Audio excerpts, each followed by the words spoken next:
Hello everyone, my name is Eartha Butler. I'm the library assistant at Wilson County Public Library, and we are here today promoting our summer reading program, our virtual summer reading program, Imagine Your Story. Through August the 24th, it has been extended for your pleasure. We are offering reading prizes and incentives, as well as program for all ages via Facebook, YouTube channel. If you have not yet signed up for the summer reading program, please visit our website or call us to learn more about it at www.wilsoncountypubliclibrary.org, and you can sign up and get more information. So that's why I'm here today. I'm here to, let you share a little bit of my story of what my life was about.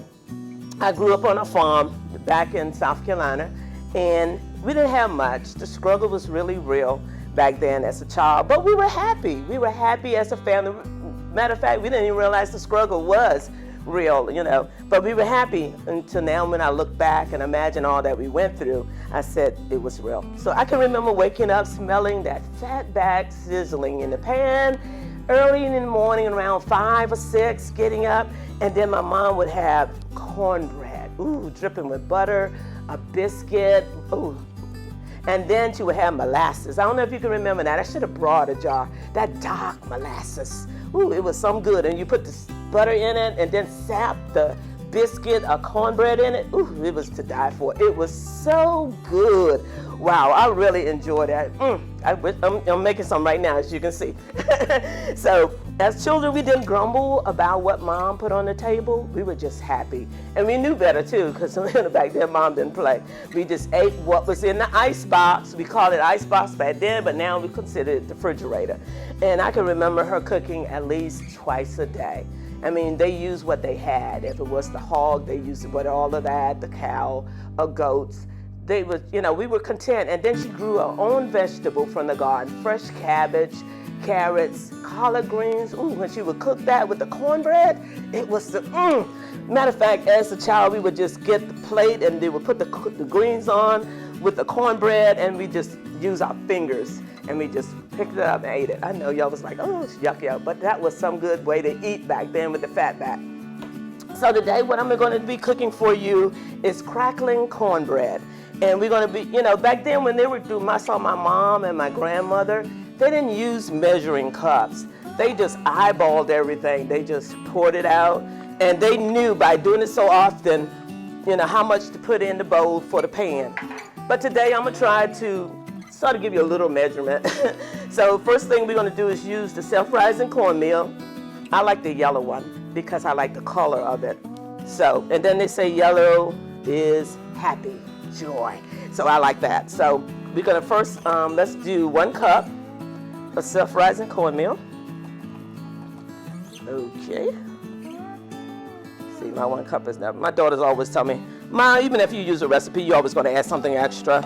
And if I was looking in the cookbook, so we're going to use maybe 1.5. So close to it, It all depends on the size of your family. If you got a large family, you can just go ahead and add more of the ingredients and stretch it out. Okay, so we got self-rising cornmeal, and now we're going to have the self-rising flour. I estimated maybe 1/2 cup, close to it. It's a little bit over half. Let's take a little bit out. See, at home, when I come home from work, hey, I just go ahead and throw everything in. I don't even worry about it. I don't sweat it. Because in 30 minutes, I can have a whole meal fix, string beans, fried chicken. I just go ahead and knock it out, and we'll be eating in 30 minutes. Because I'm so used to, I used to watch my mom and grandmother cook. It didn't take them long. They were working the field all day on the farm. Come on home, fix that meal, and we're eating before bedtime. So adding water, you need water. So just put in as much so you can stir everything together to get all the ingredients mixed up. And I got an extra bowl here, so I'm just gonna keep adding. Alrighty, make sure it's nice and wet, everything mixed in. There's nothing really hard about it because we didn't really have a lot. So they used what was in the kitchen, and my father, he farmed on the farm, so if he killed a hog, they would use that, I call it kettle, black kettle, and put fire under it, take the skin from the pig and threw it over in there and it come out all crunchy. Ooh, you know, my age now, I can't eat a whole lot of that stuff, but I still do. It's good. Okay, so you can see I got it nice and wet.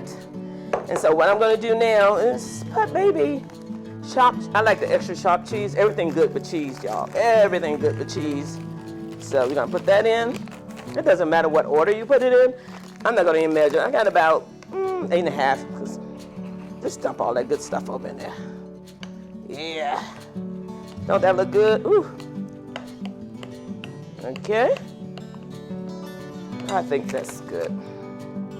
And then you want to use that Cracklin. This is the key ingredients, okay? I got this from Piggly Wiggly, but you got all the fat, you got the skin. Ooh, this is going to make it right here. So let's just dash it in there. Hey, what you think? You know, when you're eating it, just be careful, you know, if you're a little, you know, my age, be careful you crunch down, you know, because you want to make sure you don't crack anything, tooth or anything like that. But look at that goodness. Woo. Collard greens, come on, y'all. I know some of y'all are doing cook a fresh cabbage. Just invite me over to go with this. And we're going to put maybe a 1/4 cup of oil.